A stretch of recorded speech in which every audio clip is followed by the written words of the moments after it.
क्रोध एक आवश्यक विषय वाणीपीडिया से क्रोध वासना काम का उत्पाद है, रजोगुण का परिणाम है।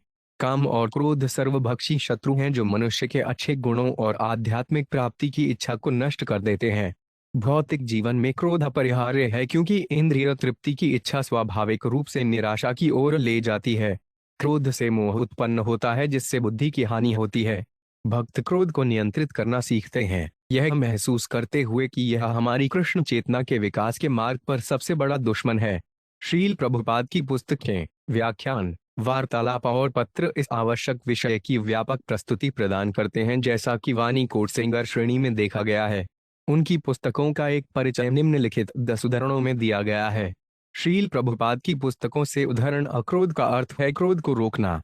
यदि उकसाया भी जाए तो भी व्यक्ति को सहनशील रहना चाहिए, क्योंकि एक बार जब कोई क्रोधित हो जाता है तो उसका पूरा शरीर प्रदूषित हो जाता है। क्रोध रजोगुण और वासना का परिणाम है, इसलिए जो दिव्य स्थिति में है उसे क्रोध से स्वयं को बचाना चाहिए। भगवत गीता 3 जनवरी 16। मानव जीवन के इन 3 शत्रुओं काम, क्रोध और लोभ से बहुत सावधान रहना चाहिए। मनुष्य जितना काम, क्रोध और लोभ से मुक्त होता है उतना ही उसका अस्तित्व पवित्र होता जाता है। भगवत गीता 16.22। जैसे ही भौतिक सुखों का मिश्रण हमारे पास आता है, हमारी संगति के कारण हम उनका आनंद लेने के लिए एक प्रकार की वासना या उत्सुकता पैदा करते हैं, और जब वह झूठा आनंद वास्तव में हमें खुश नहीं करता है तो हम एक और भ्रम पैदा करते हैं, जिसे क्रोध के रूप में जाना जाता है। क्रोध के प्रकट होने से भ्रम प्रबल हो जाता है। श्रीमद् भागवत 22 अप्रैल 14। व्यक्ति को बोलने, क्रोध, जीभ, मन, पेट और जनांगों को नियंत्रित करने के लिए अनुशासनात्मक प्रशिक्षण प्राप्त करना चाहिए। जिसने ऊपर वर्णित विशेष इंद्रियों को वश में कर लिया है उसे गोस्वामी कहा जाता है। गोस्वामी बने बिना कोई न तो शिष्य बन सकता है और न ही आध्यात्मिक गुरुवार। इंद्रिय नियंत्रण के बिना तथाकथित आध्यात्मिक गुरुवार निश्चित रूप से धोखेबाज है, और ऐसे तथाकथित आध्यात्मिक गुरुवार का शिष्य धोखा दिया हुआ है। श्रीमद् भागवत 2.43। जब सभ्यता भगवान के परम व्यक्तित्व के प्रेमपूर्ण संबंध से अलग हो जाती है तो मौसमी नियमों में बदलाव, आजीविका के गलत साधन, लालच, क्रोध और धोखाधड़ी जैसे लक्षण उग्र हो जाते हैं।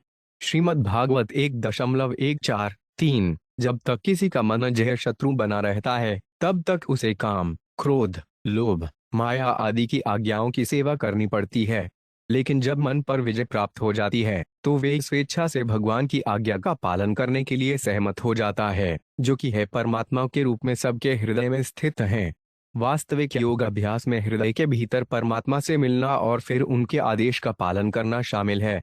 जो व्यक्ति सीधे कृष्ण भावनामृत को अपनाता है उसके लिए भगवान की आज्ञा के प्रति पूर्ण समर्पण स्वतः ही हो जाता है। भगवत गीता 6.6 कहते हैं कि टेढ़े इंसान के आंगन से भी चांद अपनी चमक नहीं छिपा पाता। इसी प्रकार कृष्ण की दिव्य दया से कभी भी किसी को भी इनकार नहीं किया जाता है जिसने उनकी सेवा की है, चाहे वासना, क्रोध, भय या शुद्ध प्रेम के माध्यम से। कृष्ण ग्रंथ अध्याय 48। जो व्यक्ति इस भौतिक संसार से मुक्ति चाहता है उसे क्रोध के वश में नहीं होना चाहिए, क्योंकि क्रोध से व्याकुल होने पर वह अन्य सभी के लिए भय का कारण बन जाता है। श्रीमद् भागवत 4.11-32। क्रोध का स्वरूप एक ही है, चाहे वे अज्ञानता के कारण प्रदर्शित हो या ज्ञान के कारण। हालांकि ब्रह्मा ने अपने क्रोध को रोकने की कोशिश की, लेकिन वह ऐसा नहीं कर सके, भले ही वह सर्वोच्च प्राणी हो। अपने असली रंग में ऐसा क्रोध रुद्र के रूप में ब्रह्मा की भौहों के बीच से आया था, नीले अज्ञान और लाल जुनून के मिश्रित रंग में, क्योंकि क्रोध जुनून और अज्ञान का उत्पाद है। श्रीमद् भागवत 3.12-7। मन ही भव बंधन का मूल कारण है। इसके बाद क्रोध, अहंकार, लोभ, शौक, माया और भय जैसे कई शत्रु आते हैं। श्रीमद् भागवत 5.6-5।